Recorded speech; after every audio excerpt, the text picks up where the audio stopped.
gudoomiyaha degmada Buulaburda Faysal Haajir Aadan iyo abaanduulaha ururka 41aad guutada shanaad qaybta 27aad ahna kusimaha taliyaha ururka Axmed Faarax Buuniya ayaa soo kormeeray deegaano hoos yimaada degmada Buulaburda ee gobolka Hiiraan.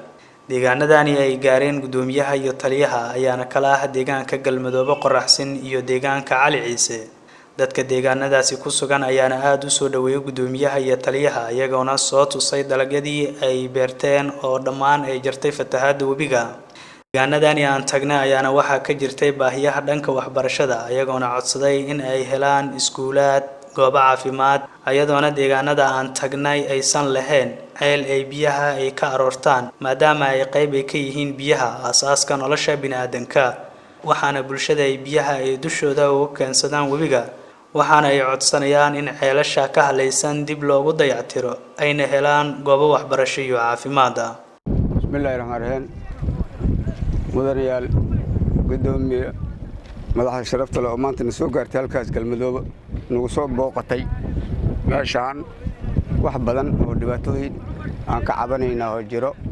waxaa jiro inuu dalagga beeraha biyaha ay dileen inay wax badan ay baaba'een. dalagga biyaha halkaas aad soo kormeerteen oo wax ku soo aragteen dhihina mudanayaal goobaha waxbarashada waa eber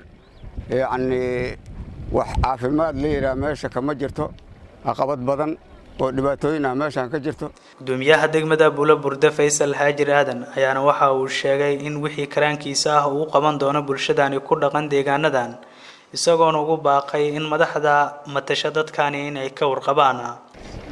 insha Allah ta'ala bulshada deegaanadan mas'uuliyiin badan ay leeyihiin oo fara badan ganacsadaha ka soo jeedo aqoon-yahannada ka soo jeedo qof walba waxaan ugu deeqi lahaa ummadan ku dhawaad 300 oo caruur mustaqbalkooda si aan wada badbaadino gacmahooda jir bay wax ku jiraan ay ku gooyaan inaan si wada jir aan wada abaarno.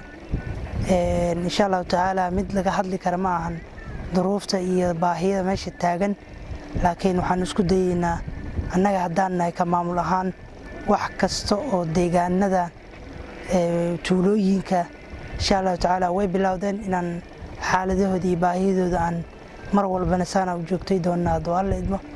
dhanka kale gudoomiyaha ayaana waxa uu sheegay in ururka argagixisada ee ku dhuumaaleysanayo deegaanadani laga sifayn doono waqtiga su'aadana.